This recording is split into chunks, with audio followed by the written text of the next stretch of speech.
Tēnā rā tātou, ko ai tēnei, ko te Kahurangi rēhia ta tēnā kore hua ki tōku ingoa. He uri tēnei no Ngāti Haua, Ngāti Mahuta ki te tauhau auru, me te mautere o Aitutaki. E whai hua ai au me takahi tikanga. E hara tēnei kaupapa kōrero i te takahi, i te mana, o te tāne, ki te kawe i ngā tikanga a te wahine.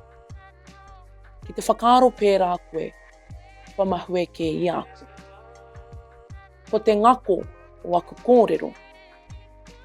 Whakahai ki te ahau i te whakaitia o te tāne ki te kawe i ngā tikanga a te wahine. He pai tōna kuhu mai ki tōku reina, engari anō, tōku kuhu ki tōna. E whai hua ai au, me takahi tikanga. He nui ngā tauira o te māngai. He rangatira, he kaiarahi, he manukura, he manu kōrero. Engari, ko tōku tino māngai, o te māngai, te whakamoemiti.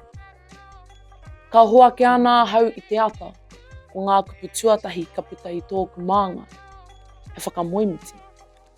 Koinei tōku kaiarahi, koinei tōku manawanu.